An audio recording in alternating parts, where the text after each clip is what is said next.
ఆదాయంకు సంబంధించి definitions CSO వాళ్ళు ఒక డెఫినేషన్ ఇచ్చారు. ఒక ఆర్థిక సంవత్సరంలో వేతనాలు, బాటకం, వడ్డీ, లాభాల రూపంలో ఒక దేశం సృష్టించే ఉత్పత్తి కారకాల ఆదాయాన్నే జాతీయ ఆదాయం అంటారని సిఎస్ఓ వాళ్ళు చెప్పడం జరిగింది. ఒక ఆర్థిక సంవత్సరంలో వేతనాలు, బాటకం, వడ్డీ, లాభాల రూపంలో ఒక దేశంలో సృష్టించే ఉత్పత్తి కారకాల ఆదాయాన్నే జాతీయ ఆదాయము అంటారు. జాతీయ ఆదాయ అంచనాల కమిటీ వాళ్ళు ఏం చెప్పారు అంటే ఈ యొక్క జాతీయ ఆదాయానికి సంబంధించిన ఒక డెఫినేషన్. యాక్చువల్గా ఈ యొక్క కమిటీ 1949లో ఏర్పడింది.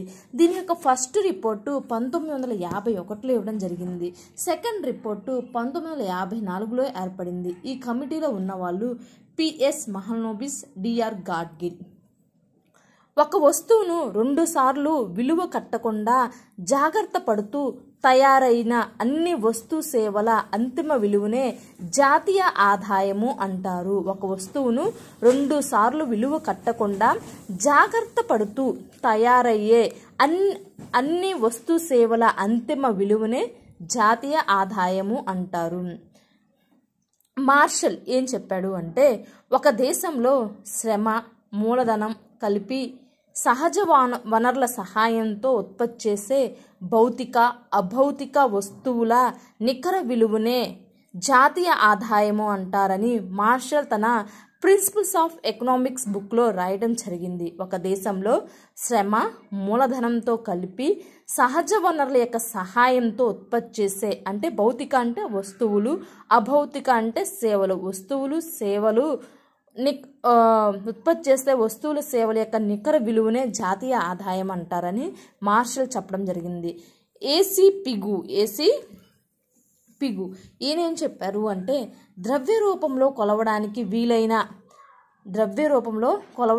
వీలైన విదేశాల నుండి లభించే నికర ఆదాయంతో సహా సమాజానికి ప్రాప్తించే ఆదాయమే జాతీయ ఆదాయం అన్నాడు. అంటే domestic income plus net factor income abroad నుంచి వచ్చే ద్రవ్య రూపంలో కొలవడానికి వీలయ్యే మనీ మరియు దానితో పాటుగా మనకి సమాజానికి ప్రాప్తించే ఆదాయం అన్నమాట.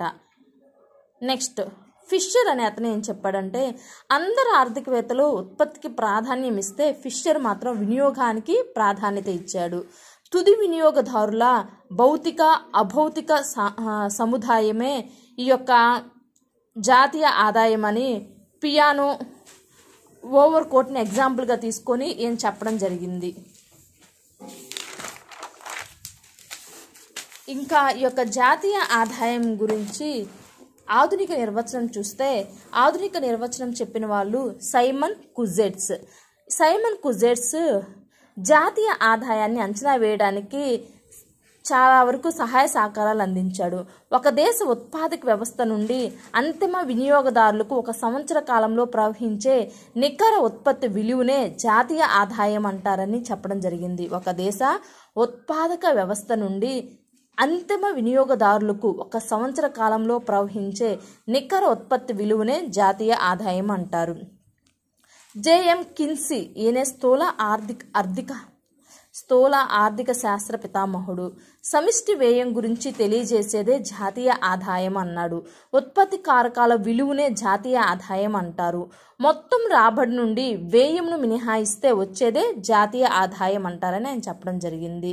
జేఆర్ హిగ్స్ ఒక దేశంలో ఉత్పత్తి చేసిన సాంఘిక ఉత్పత్తి ప్రజల ఆదాయంకు సమానమని చెప్పడం జరిగింది. ఒక దేశంలో ఉత్పత్తి చేసిన సాంఘిక ఉత్పత్తి ప్రజల ఆదాయంకు సమానమని జేఆర్ హిగ్స్ చెప్పడం జరిగింది. ఇన్వెంటరీ లేదా స్టాక్ను జాతీయ ఆదాయంలో లెక్కించరు. చేంజింగ్ ఇన్ స్టాక్నే జాతీయ ఆదాయంలో లెక్కిస్తారు. ఎందుకంటే ఇన్వెంటరీలో 3 పదార్థాలు ఉంటాయి. 3 పదార్థాలు లెక్కిస్తే 2 సార్లు జరుగుద్ది. మళ్ళీ మధ్యంతర వస్తువులు, విక్రయం కాని వస్తువులు, వీటిని లెక్కిస్తే 2 సార్లు లెక్కించడం జరుగుతుంది. కాబట్టి అది జాతీయ ఆదాయం కిందకి రాదు. కాబట్టి ఇన్వెంటరీ లేని విలువను జాతీయ ఆదాయము అంటారు.